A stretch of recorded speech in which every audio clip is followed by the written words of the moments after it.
pessoal, estamos aqui com mais um programa Impacto e Propósito e o assunto de hoje é interessantíssimo, é algo que tem aí movimentado os ambientes educacionais e empresariais. Apesar de não ser novidade, a gente vê aí um aumento nos diagnósticos de TEA, transtorno do espectro autista, né? Tanto em pessoas adultas quanto crianças. E hoje nós vamos falar sobre esse tema que é muito interessante, é muito importante, né? Seguindo aí o nosso pilar da inclusão do Instituto IBGPEX. E eu trago aqui 3 convidados especialíssimos e especialistas no tema, com todo lugar de fala e todo o interesse também em tornar esse assunto aberto e democrático para o nosso público. Então, eu vou pedir que eles se apresentem, né? Primeiro a Adriana. Tudo bem, Adriana? Obrigada por aceitar nosso convite. Eu que agradeço pelo convite. Fala um pouquinho de você, Adriana, por favor. Se apresente aí para o nosso pessoal. Sim, eu sou a Adriana Tchelusniak, eu tenho 43 anos. E tive meu diagnóstico de autismo, diagnóstico tardio, 4 anos atrás. Eu também sou mãe do Gabriel, já estou dando um spoiler. Já tem spoiler, muito bom. Gabriel, e você, Gabriel? Quem é o Gabriel? Apresente-se para o nosso público. Então, meu nome completo é Gabriel Tchelusniak Cabreira. Eu estou atualmente estudando na UFPR e trabalhando na Uninter. Muito bem. Que curso você faz na UFPR? Agora eu estou fazendo pedagogia, pretendo mudar. Pedagogia, muito bom, ótimo. E a Fernanda? A Fernanda você já conhece, mas a Fernanda vai novamente se apresentar. Vamos lá, Fê. Obrigada. Boa tarde para vocês. Eu me chamo Fernanda. Eu sou assistente social e pedagoga. Trabalho há mais ou menos 10 anos na área da inclusão relacionada a processos de inclusão, processo seletivo de inclusão, né, no mercado de trabalho. Anteriormente, lá desde os meus 16 anos, eu trabalhava com a comunidade surda. Então, fazendo as contas, tem mais ou menos uns 20 anos que trabalho com a inclusão. Nasceu trabalhando com a inclusão já, né, Fernanda? Tem um pouquinho de tempo. Muito bom, muito bom. Então, assim, a Fernanda faz parte do time do IBGPEX, né? Exatamente. E nos ajuda ali justamente nessa área de inclusão, junto ali com a nossa pedagoga, coordenando o projeto Despertar, que é o nosso projeto de inclusão maravilhoso, premiadíssimo, e do qual também o Gabriel faz parte, né? Muito legal. Então, o nosso tema é TEA, diagnóstico tardio e ambiente de trabalho. Então, vamos lá, como é que uma pessoa com TEA consegue se adaptar e como é que esse ambiente todo se adapta para receber essa pessoa com TEA, né? Mas, para começar, eu queria que a Adriana falasse um pouco para nós, Adriana, o que é esse diagnóstico tardio do TEA, né? A gente escuta tanto falar diagnóstico tardio, mas acho que as pessoas não sabem muito bem do que se trata. Sim, o transtorno do espectro autista, ele tem os seus sintomas sendo apresentados antes do 3º ano de vida. Então, quando se fala num diagnóstico ali, né, na adolescência, na vida adulta, é um diagnóstico tardio, né? E no caso do Gabriel, o diagnóstico dele foi com 3 anos e meio, né? A suspeita, a investigação, confirmado quando tinha 6 anos. E no meu caso foi mais na vida adulta mesmo, depois de já vários anos aprendendo com autismo por causa do Gabriel, que eu tive essa identificação. O que acontece no diagnóstico tardio, muito comumente, é os pais buscando esse diagnóstico a partir do diagnóstico confirmado no filho, né? Aí leva o filho nas consultas, nesse contato com os especialistas acaba se identificando, né? Percebendo que na infância tinha um comportamento semelhante ao do filho e geralmente vem aí o diagnóstico tardio. Entendi. E o que muda, Adriana, a partir do momento que você, adulta, mãe, né, recebe esse diagnóstico? Como é que você recebeu isso? O que muda para você a partir daí? Olha, o que pessoas autistas diagnosticadas tardiamente relatam, e eu também me identifico com isso, é que muda absolutamente tudo, né? Porque se muda a forma como a pessoa se vê. Então, é feita uma retrospectiva, né, de tantas histórias, de tantas vivências em que a pessoa pode ter se sentido uma pessoa inadequada, uma pessoa incapaz, uma pessoa que era muito diferente, talvez até uma ET, né? Geralmente se usa esse termo, inclusive, né? E a partir de um diagnóstico vem respostas. Aí, a partir desse momento, você consegue entender por que você tinha certos comportamentos, por que você lidava com as emoções ou com as interações de determinada forma. por que coisas que aparentemente para os outros eram muito simples e naturais, para você já requeriam um esforço muito maior. E até camuflagem, né? Que esse é um termo em que a gente vê muito em adultos autistas em especial, que é você ir aprendendo por conta própria, a partir das suas dificuldades, das suas interações, a camuflar aqueles comportamentos que são relacionados ao autismo. Que você não sabia que era autismo, mas isso você deve gerar um tipo de sofrimento adaptar, também, né? De Com desgaste certeza. emocional, né? Exato, é uma tentativa de se adaptar e vem com muito desgaste, sim, porque é um esforço, né? Você tá indo contra, né? Exato, então, ao interagir com pessoas, é como se houvesse muito mais preocupações do que há para outras, né? Será que eu estou falando demais? Para onde eu devo olhar? Eu estou prestando atenção no olhar da outra pessoa e eu posso me perder também no que eu estou montando de raciocínio. Quando é o momento que eu devo parar de falar e deixar o outro falar. Então, são só alguns simples exemplos de preocupações que costumam acompanhar essa interação e essa comunicação da pessoa autista. E aí ela vai dando um jeito de se virar, né? Mas sempre com alto custo. Sim. Geralmente um custo emocional. E quando você tem um diagnóstico, você consegue entender o seu funcionamento, ter orientações de especialistas, né, para lidar com aquilo, e também você se aproxima de uma comunidade de pessoas como você. Isso faz toda a diferença também. Sim, imagino que deva criar um senso de pertencimento, né? Perfeito. Eu sei que existe um grupo de pessoas que pensam como eu e que têm as mesmas dores que eu e existe um apoio, né? Sim. A gente recentemente conversou com uma pessoa que trabalha numa empresa, ele é um analista de gestão de pessoas também, que também teve diagnóstico tardio, se eu não me engano, a partir do diagnóstico do filho, né? Isso, foi exatamente o que você relata. Exatamente, como né? a Adriana relatou. Essa coisa de, eu sempre fui diferente, mas eu não sabia o porquê dessa diferença. E hoje eu sei, e aí um autorrespeito, um autocuidado, né? A partir desse diagnóstico. Em relação ao emocional, foi exatamente o que a Adriana tinha relatado, que ele veio relatar pra gente, né? Então, assim, se eu ia fazer ele falou assim, olha, eu ia pro CROIS. O CROIS, para quem não sabe, né, é a parte educação física. Então, o CROIS, ele não tem atividades específicas, são atividades para você cuidar do corpo como um todo. Ele falou, eu não conseguia me adaptar, porque lá na academia você trabalha por partes, ombro, braço, assim, eu não consigo. Enquanto depois, né, que eu tive o diagnóstico tardio, eu percebi que o problema não estava comigo. Era em relação à minha adaptação. Então, hoje eu consigo treinar numa academia, mas não consigo fazer no CROIS, porque não tem limite, não delimita. E isso é interessante. Então, assim, não sugere só apenas na vida profissional, na vida pessoal, né? Até na hora de fazer uma atividade física, você percebe que tem algo diferente, mas não sabe o que e nem como explicar. E após do diagnóstico dele, ele conseguiu entender o motivo da não adaptação nele naquele esporte. Sim, e a própria pessoa vai generalizando para a vida dela, né? Para os contextos ali que ela vive. Então, essa facilidade maior em lidar com as coisas quando se há uma estrutura, uma divisão, um passo a passo, foi refletido inclusive na atividade física. Muito bom, excelente. E a gente sabe que ter um diagnóstico tardio, muitas vezes, normalmente, isso engloba pessoas que já estão no mercado de trabalho, né? Que já estão atuando em empresas, já têm ali uma profissão, possivelmente já fizeram um curso superior e estão trabalhando, são pessoas totalmente produtivas, inseridas na sociedade, mas que têm toda essa questão desse sofrimento emocional a partir da falta desse diagnóstico. Vem esse diagnóstico, ele consegue achar o lugar e dizer, não, né? Meus desafios são esses e existem ferramentas que podem me ajudar, né? E aí, Gabriel, que também é uma pessoa, né, dentro do espectro autista e é funcionário da Uninter já há 1 ano, né? Como é que você faz para explicar para uma pessoa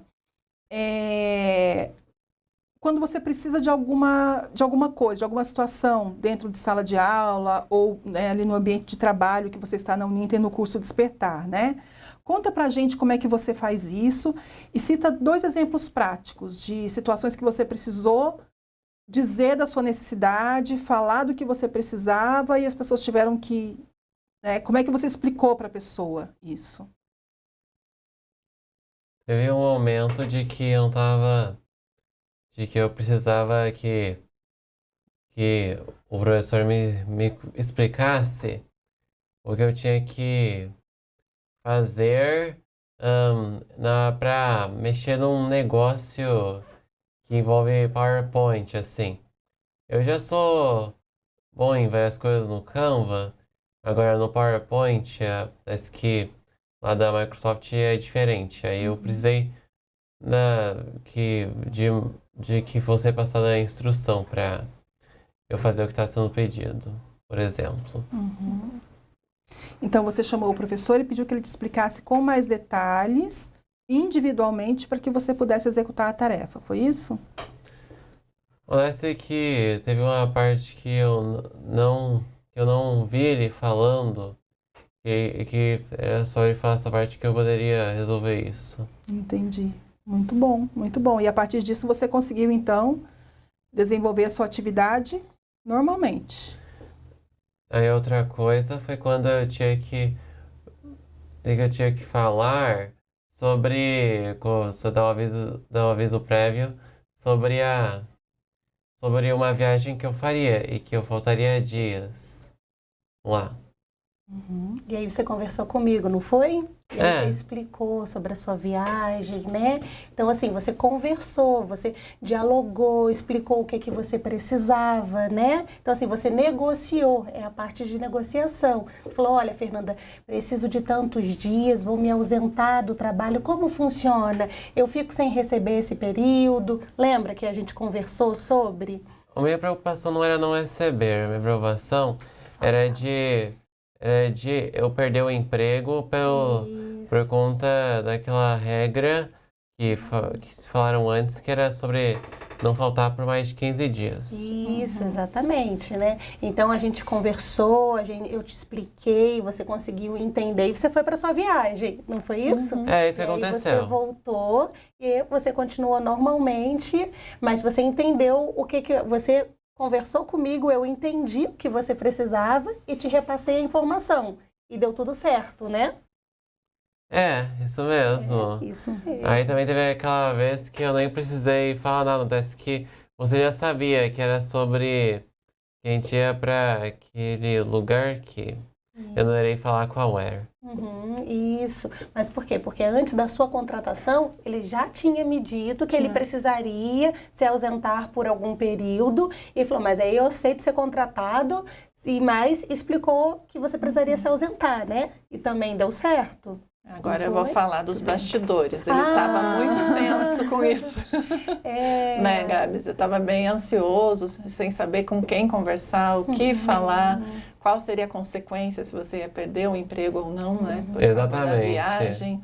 E aí até que ele tomou coragem e conversou, né? Essa é a importância também, né? De ter gestores, de ter uma equipe de apoio para receber essas pessoas que vêm com essas emoções, né? Isso. Precisam de um... E acolher as emoções em primeiro lugar, né? Então precisa acolher, conversar, entender qual a necessidade, né, pontual e específica e reorganizar junto ao colaborador aquela necessidade, né, na parte de flexibilidade. Se for possível, a gente consegue adaptar. Se não, também eu teria uma resposta para o Gabriel falar no sentido, olha, Gabriel, infelizmente a gente não consegue adaptar essa situação por tais e tais motivos. Então, é bem interessante deixar claro, é um diálogo aberto, né, e com clareza.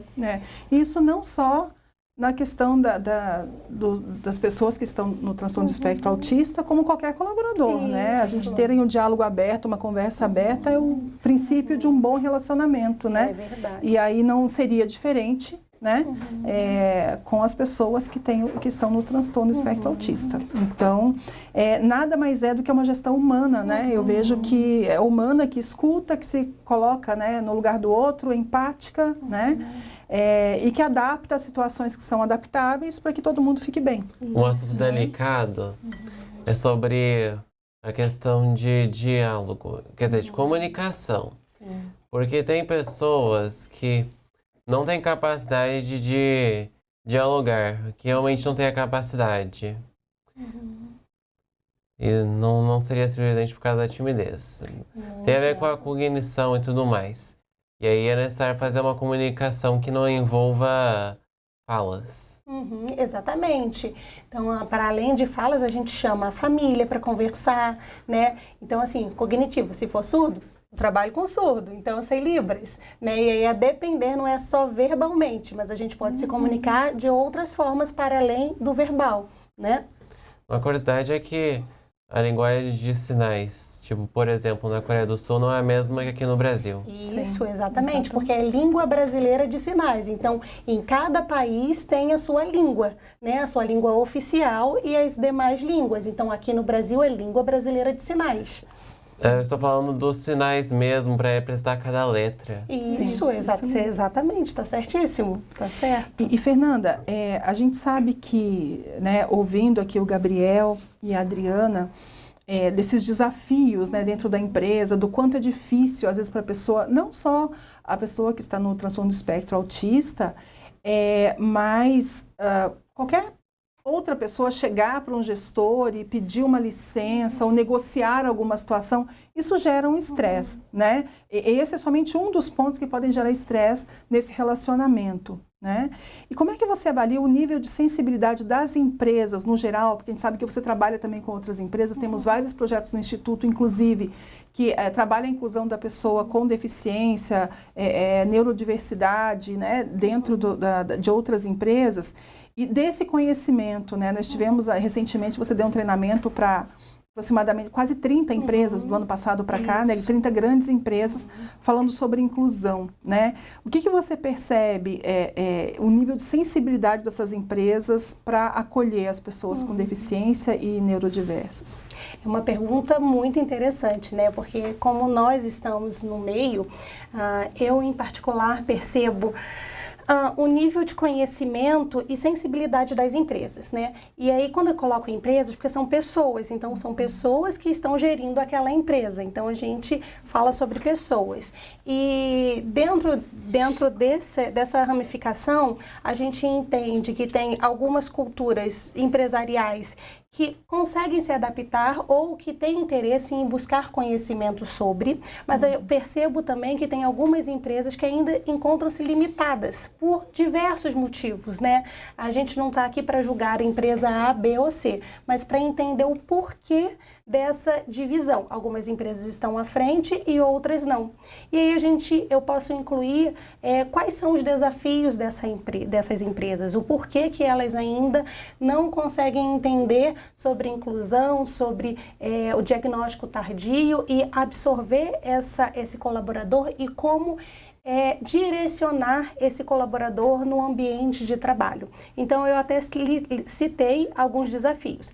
Falta de informação e conscientização, que é o que a gente aqui está fazendo hoje, né? A gente conversando, a gente está conscientizando outras pessoas que estão nos assistindo. Então, falta muita conscientização no sentido de procurar entender. Não é porque não tenho vontade, mas eu preciso entender. E tudo que é novo nos afasta. Tudo que é novo a gente tem medo, mas eu preciso enfrentar aquilo que é novo para que eu possa pular essa etapa.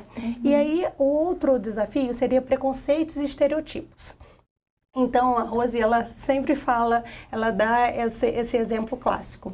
Na minha época, a minha geração, né, as pessoas com deficiência, elas ficavam presas em casa. Elas não tinham a parte de socialização, então, assim, socialização, acompanhamento, autonomia, né? Então, a gente percebe a evolução da pessoa com deficiência no ambiente, na sociedade, no ambiente profissional, ainda bem, né? Só que precisa de direcionamento de profissionais para essas empresas, né? Então, o Gabriel, ele está aqui como um exemplo, que ele está trabalhando, ele está fazendo uma faculdade federal, um ensino superior, e ele tem uma vida, né, dentro das limitações, que ele consegue fazer todas as adaptações. Existem barreiras, né? Mas dentro dessas barreiras, vocês conseguem fazer algumas adaptações. Tá? E aí, o outro desafio seria a dificuldade em adaptar processos seletivos, né? Que aí, inclusive, a gente oferece um curso com esse tema para as grandes empresas. Quando a Rose tinha dito, a gente já treinou mais de 30 grandes empresas sobre processo de recrutamento inclusivo. Por quê? Hoje muito se fala sobre inclusão e diversidade, mas a gente se atenta mais à inclusão da pessoa com deficiência, é o nosso foco, né, em relação a outros profissionais da área de RH, porque eles têm muitas dificuldades em como conduzir um processo seletivo inclusivo. Por quê? Porque não conhece.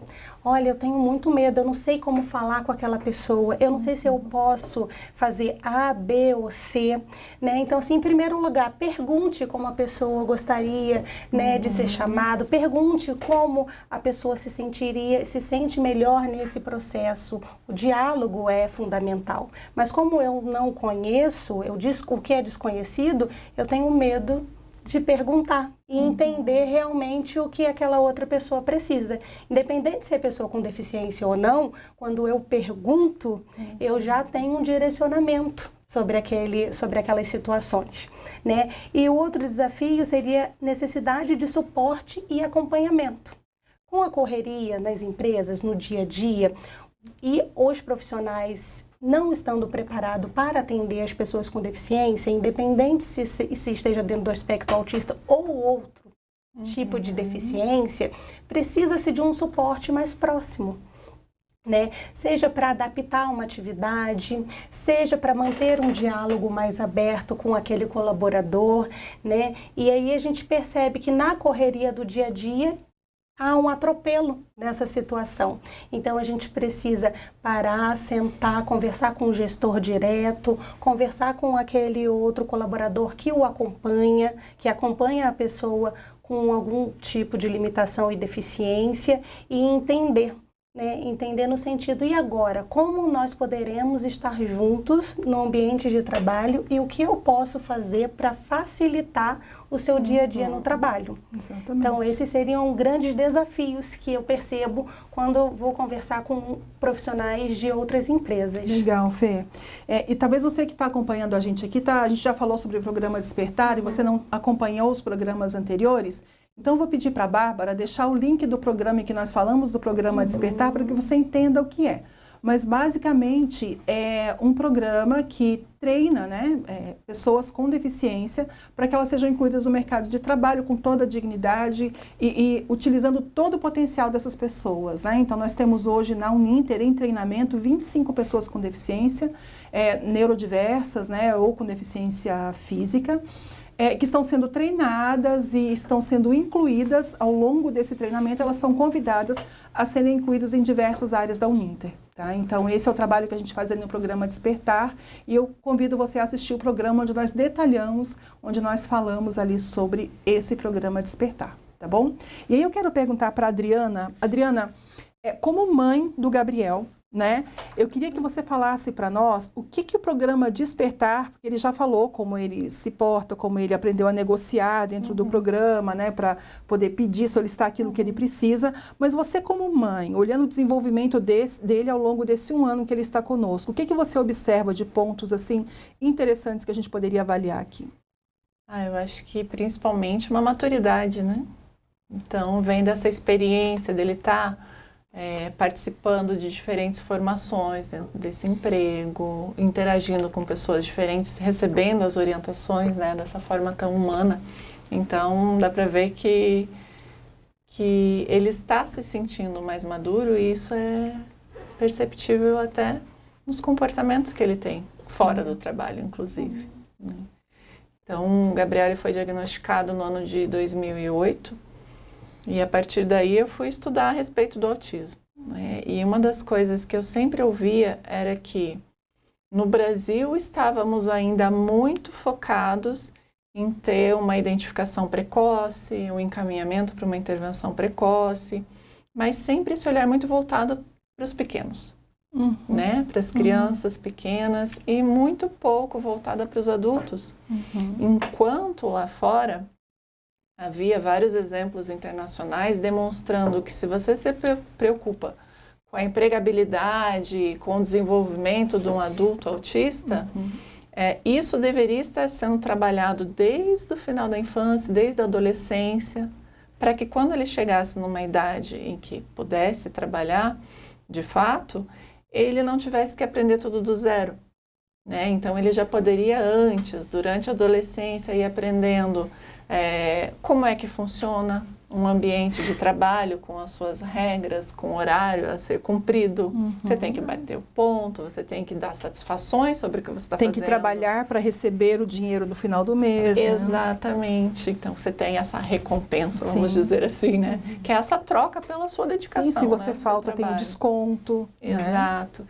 E aí eu sentia muita falta disso aqui. Era muito complicado. Inclusive teve uma época, eu trabalhei alguns anos como jornalista e fiz algumas reportagens a respeito da inclusão no mercado de trabalho, e muitas vezes empresas contratavam apenas por cotas e aí davam preferência a outros tipos de deficiência, né? Fugiam de pessoas autistas. Por quê? Né? Por essa dificuldade de entender o que é o autismo, o que uma pessoa autista precisa para ser adaptada, né? Como mudar essa cultura organizacional para receber essas pessoas. Então havia, né, essa cultura excludente. E aí, quando eu soube do programa Despertar, né, dessa possibilidade que a Uninter traz, eu fiquei muito animada e já fui conversando com ele. A gente teve uns meses de preparo, de conversa, né, Gabriel, até que ele aceitou entrar e tá muito bem, né, tá gostando e sempre conta, né, hoje eu fiz tal coisa no trabalho, hoje teve o projeto, não sei o quê, eu aprendi uma ferramenta diferente. Como ele disse, ele sempre usava o Canva para fazer os trabalhos da faculdade.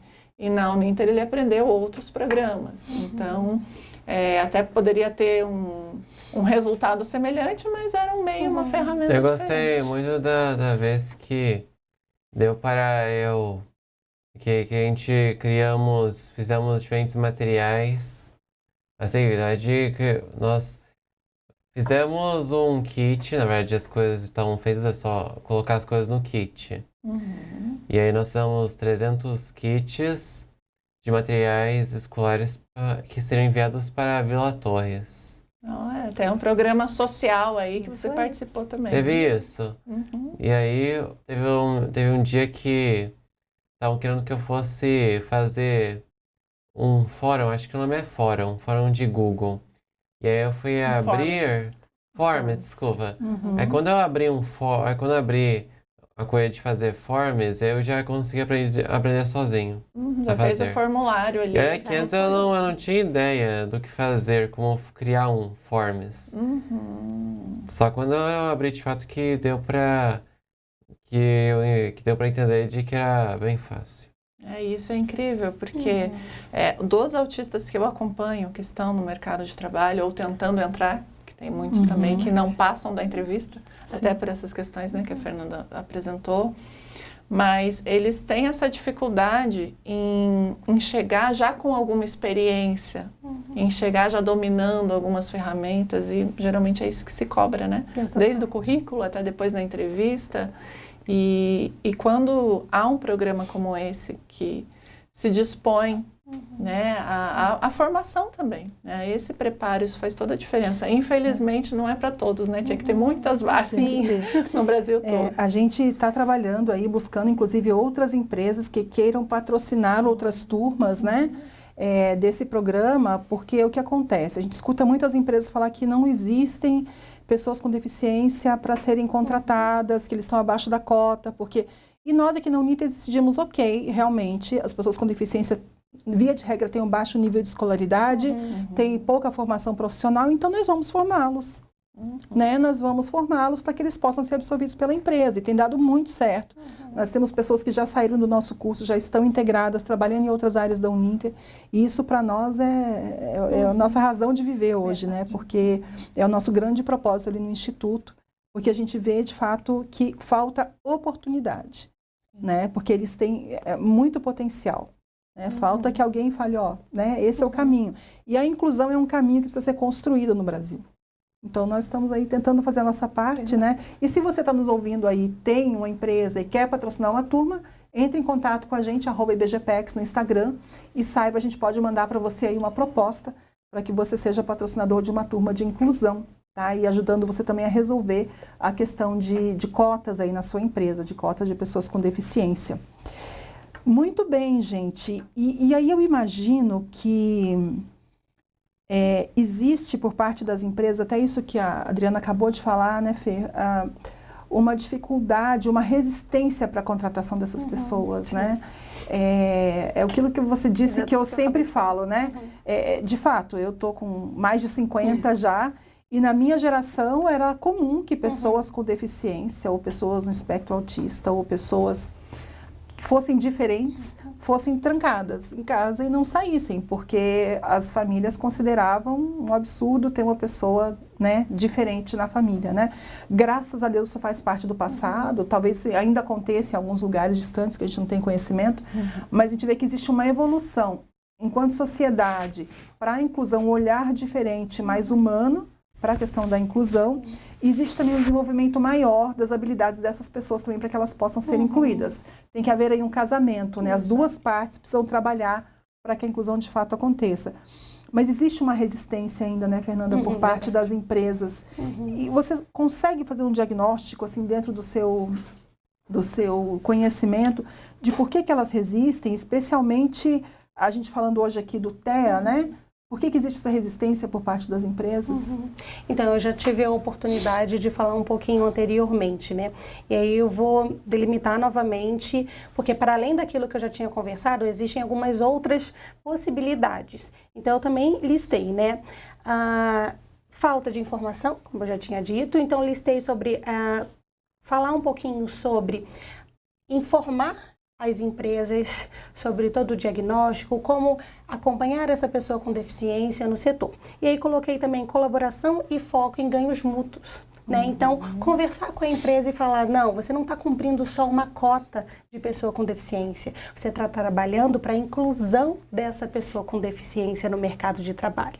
Inclui a responsabilidade social, né? Então, vai para além de cumprir cotas. Quando ele tem a oportunidade de participar de um programa de qualificação vinculada, ele não está só cumprindo a cota, né? A gente está incluindo essa pessoa no mercado. Então, assim, a gente entende que a pessoa com deficiência ela tem suas particularidades e cada pessoa é única.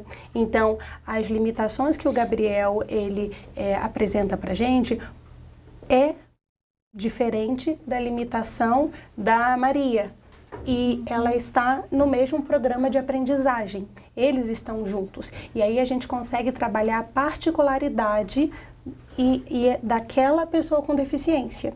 E fazer com que eles consigam trabalhar juntos, porque, como você sabe, né, Rose, e aí para os meus colegas, a gente tinha pessoa com deficiência, hoje eles já não estão mais com a gente, porque foi da turma anterior.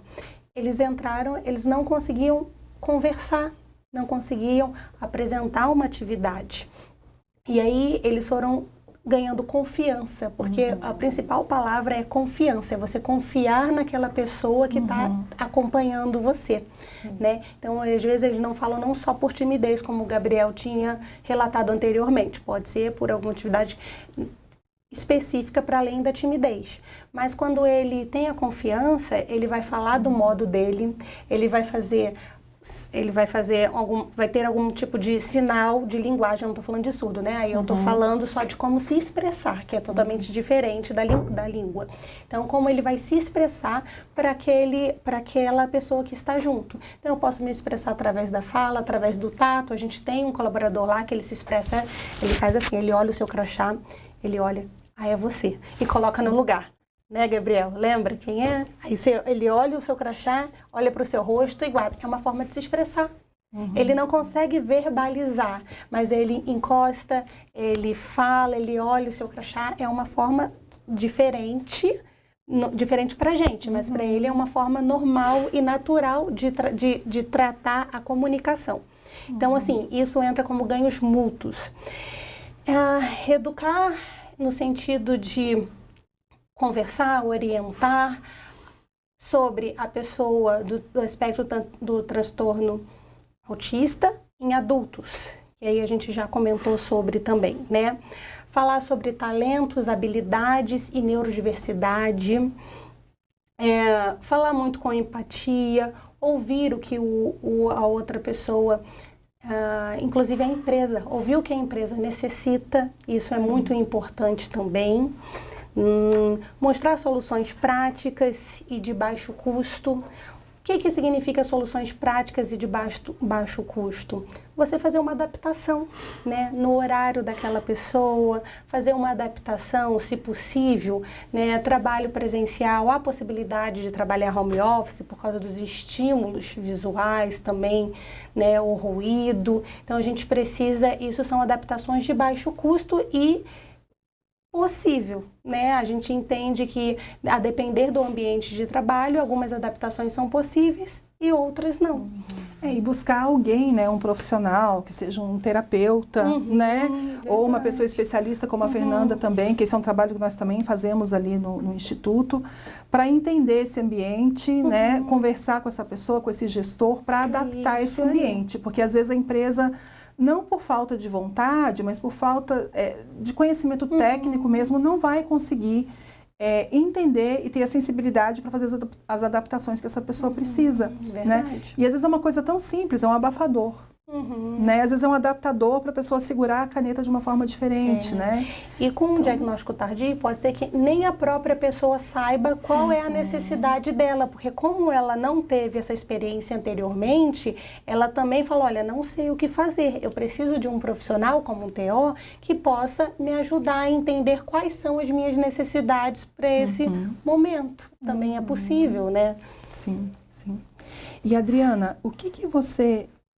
falando como profissional, e você esteve trabalhando numa grande empresa de comunicação por muitos anos aqui no Paraná, né? O que você enxerga como maiores desafios dessa atuação enquanto você atuava nessa grande empresa? Porque hoje você trabalha como terapeuta. Então, eu imagino que você atenda uma pessoa de cada vez. Imagino que seja mais tranquilo. Você pode falar um pouco sobre isso também. Mas enquanto era numa empresa, eu imagino uma redação de um jornal, deve ser uma loucura, deve ser uma barulheira, né? Todo mundo gritando e tudo é urgente. Sim. Como é que era isso para você? Justamente esse ambiente caótico, que é uma redação. E de fato, eu tinha bastante dificuldade em, inclusive, no dia a dia, fazer as entrevistas que eram por telefone, por exemplo. Né? Porque eram pessoas muito próximas, como a gente está aqui, sentadas, e cada uma fazendo as suas ligações e avançando, apurando as pautas, né? E tendo que escrever. Então, foi um período bastante estressante para mim, né? E que havia reuniões de pauta, por exemplo. Então, isso é uma coisa que também, nos autistas que eu acompanho, eu faço treino de habilidades com eles, né? E quando a gente entra nessa parte do ambiente de trabalho, muitos relatam que as reuniões são muito complicadas. E eu sentia isso antes, sinto hoje também. Eu presto serviço para a Câmara Municipal de Curitiba, né, no setor de saúde ocupacional. Então, são os momentos de reuniões. Como é que é para você, Gabriel, participar de reuniões assim, que você tem que esperar as outras pessoas falarem, que você sabe que uma hora vai ser a sua vez de falar? Isso é tenso para você? Eu preciso, de alguma forma, pensar como é que... Eu preciso tentar descobrir, adivinhar quando é que eu vou poder dizer. O que é tipo quando você atravessa numa rua. Quer dizer, não, na vida real não é assim. No entanto, poderia ser, sei lá, se eu estivesse sendo uma galinha que tivesse que atravessar a rua e que não tivesse sinaleiro. Você teria que ver as aberturas entre um carro e outro para poder passar. Calcular ali, né? Fazer uma previsão. Uma hora que alguém parar de falar assim, eu posso ter a chance de falar logo em seguida. Exato. Então, esse é um exemplo, né, de uma preocupação que está presente o tempo todo numa comunicação. Né? Quando é hora de falar, e às vezes fala junto com outra pessoa, né? Ou às vezes acha melhor não falar, e daí passa a sua vez, o outro já fala. Então, essa questão de reuniões, e quando são reuniões que não são objetivas. Porque a pessoa autista, claro, né? A gente fala aqui de limitações, de dificuldades, mas também tem aquelas características que são muito bem-vindas, né, para as empresas. E uma delas é essa, a objetividade. Então, é esse o assunto? Vamos falar sobre esse assunto. Vamos aproveitar esse tempo da reunião para isso. E com isso, reuniões podem ser mais curtas, né? Mais focada, mais objetiva e mais assertiva. Exatamente. Mais organizadas, mais estruturadas. Inclusive, lá na Câmara, a gente teve esse relato essa semana, que nós estamos criando um programa também de estágio para pessoas autistas, inclusive já houve visitas técnicas no Uninter para aprender com eles, né, um pouquinho mais a respeito disso, e chegam relatos dos autistas que já trabalham lá, né, de que são pessoas que muitas vezes até tomam a iniciativa e trazem uma estruturação de uma área, de um projeto, que outras pessoas nunca tiveram, né, essa iniciativa, e eles chegando recentemente no setor já tem uma visão diferente, uma estruturação diferente do que poderia ser mudado, e isso tem sido muito positivo. Então, estar recebendo pessoas neurodivergentes também é estar contando com essa outra visão de mundo que essas pessoas têm. E com isso você tem um ambiente muito mais rico, né? É algo que a gente fala muito com as empresas, né, também, o que as pessoas neurodiversas e mesmo as pessoas com deficiência podem nos trazer de benefícios, né? Então, essa diversidade de pensamento, de visões, né?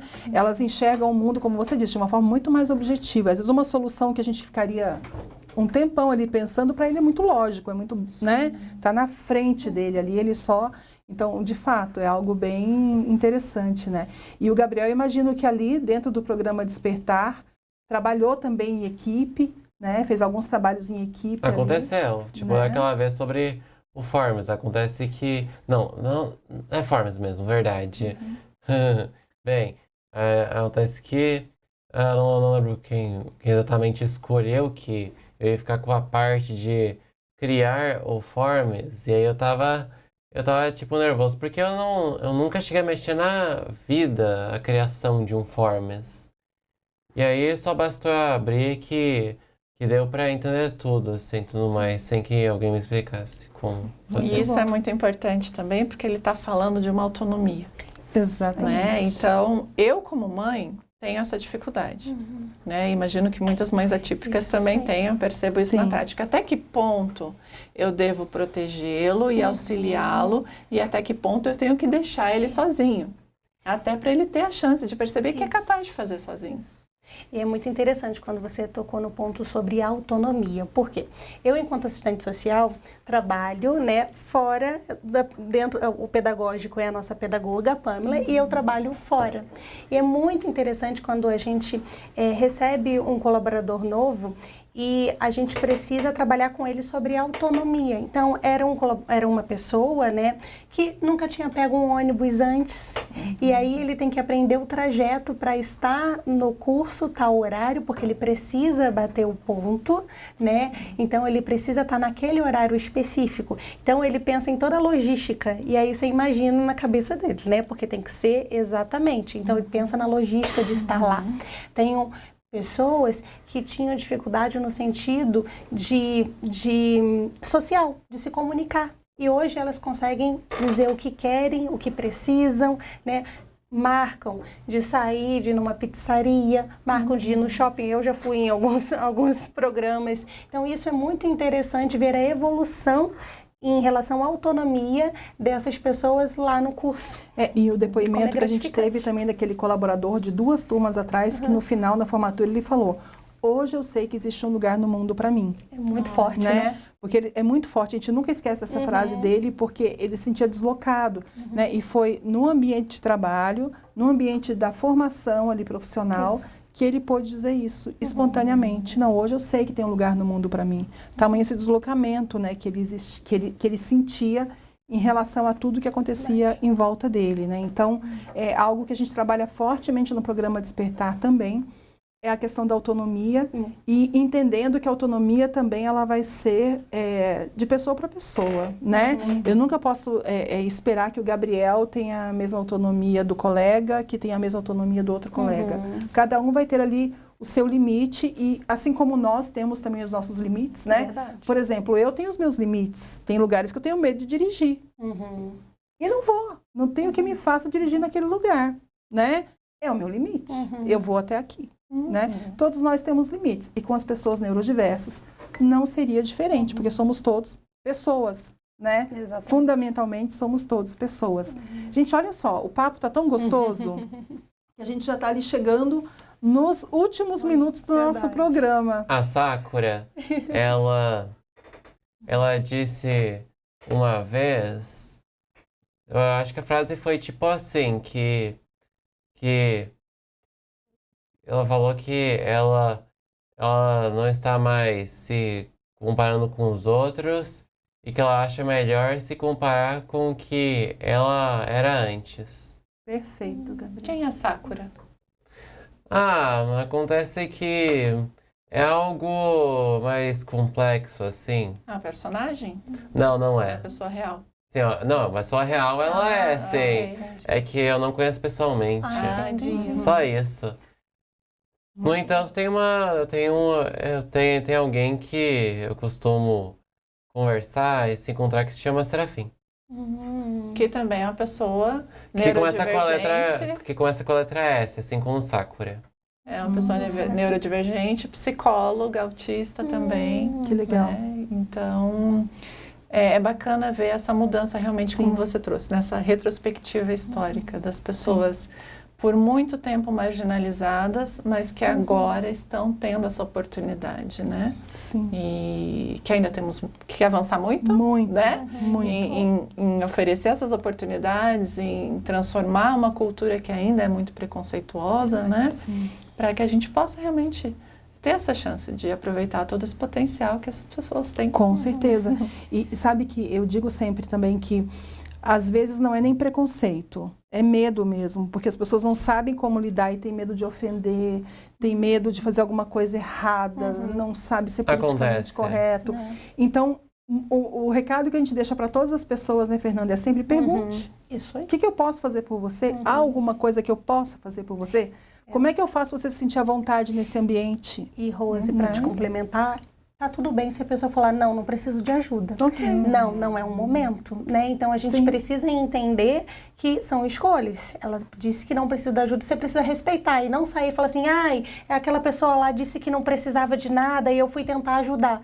Sim, porque tem momentos que você precisa de ajuda e tem momentos que você consegue se desenvolver sozinho. Sim, sim. O problema é que tem momentos que a pessoa pode precisar de ajuda mesmo que ela negue, como por exemplo, quando alguém está sofrendo uma violência doméstica Sim. e a pessoa ela diz que isso é algo pessoal que não precisa fazer nada. No entanto, é importante que aconteça alguma intervenção nisso. Exatamente. Precisamos estar atentos aos sinais também, né? Muito bem, Gabriel. Isso mesmo. Eu vou deixar então agora um momento para as palavras finais de vocês, algum recado que vocês queiram deixar para quem está nos assistindo. Acredito que muitos alunos do Grupo Ninter vão assistir esse programa, muitas pessoas de empresas também, né, que já nos acompanham nas nossas redes sociais também vão assistir. Então, né, uns minutinhos aí para os recados finais de cada um. Você quer começar, Adriana? Pode ser. Então, eu vou fazer a propaganda do meu Instagram. Isso mesmo. Ótimo. Muito bem. É o @Vivendo a Inclusão. Então, por lá eu recebo tanto pedidos, né, de profissionais, de empresas, pedindo indicação de autistas, também contato de mães que têm filhos numa idade próxima do Gabriel ou que também vêm a partir da experiência dele e querem saber como participar do programa, já indiquei várias vezes. Verdade. E a gente também promove encontros mensais de autistas adultos, que é na pizzaria. E a partir desses encontros, eles fazem amizade, networking, já teve até casal saindo de lá, né? Olha, que legal. Então, a gente está sempre no perfil Vivendo a Inclusão divulgando essas ações. Então, todos estão convidados para conhecerem mais. E se quiserem saber mais alguma coisa, é só mandar uma mensagem. Repete para a gente o nome do perfil. Vivendo a Inclusão. Vivendo a Inclusão. Isso mesmo. No Instagram. Obrigada. Eu não lembro qual é o sobrenome da Sakura. No entanto, eu sei que... eu vou falar que a Sakura é uma dançarina. Aí você pode pesquisar Sakura Dancer. Eu acho que escrever em português não vai ajudar muito. Muito bem. E você tem um canal no YouTube também, né, Gabriel? Eu tenho, só que ele não é tipo o Vivendo a Inclusão. Acontece que eu faço vídeos que tem a ver com jogos. Com jogos. É. Mas quem tiver interesse pelo tema, como é que te encontra lá no YouTube? É só pesquisar Gabriel Taurino. Taurino com a letra U. Gabriel Taurino. Sim. Encontra o seu canal lá sobre jogos. Tá. Parece que o taurino vem do signo Touros, que é o meu signo lunar. Ótimo. Então, pessoal aí, né, vamos seguir lá o Gabriel Exatamente, Taurino. sou uma que já vou seguir. Isso aí. Fernanda. Gostaria de agradecer, né, imensamente a oportunidade de estar aqui conversando com o Gabriel, conversando com a Adriane, Adriane, você intermediando, e agradecer ainda mais a importância, para que as pessoas possam entender a importância da inclusão da pessoa com deficiência no mercado de trabalho. E quando a gente conversa sobre, é uma oportunidade que as pessoas possam ouvir e ter uma chavinha e mudar. Claro que a gente não vai conseguir mudar muito, mas já tendo essa abertura faz com que outras pessoas possam ser incluídas no mercado de trabalho, outras pessoas com deficiência, né? Então, gostaria muito de agradecer a oportunidade de falar sobre o tema. Muito bom, muito bom. Eu quero agradecer demais a presença de vocês hoje aqui, por aceitar nosso convite, por aceitar esse desafio de estar aqui com a gente hoje, né? Dizer que são sempre muito bem-vindos e vamos ter que fazer novamente, né? Porque tem assunto ainda, né? Tem mesmo. E para você que nos acompanhou até agora, muito obrigada pela sua audiência, por estar conosco. Lembra de compartilhar também o link desse programa para que chegue ao maior número de pessoas possíveis. Isso vai tornar você aí um articulador também da inclusão, né? Levando esse tema para outras pessoas. Nós temos um trabalho fortíssimo de inclusão ali no Instituto IBGPEX. Nós falamos tanto com as pessoas com deficiência neurodiversas, que queiram, que precisem ser incluídas no mercado de trabalho. Fazemos a ponte com empresas também, que precisem desse trabalho também de inclusão, que precisam de um olhar técnico sobre a inclusão e humano, sobretudo humano, né?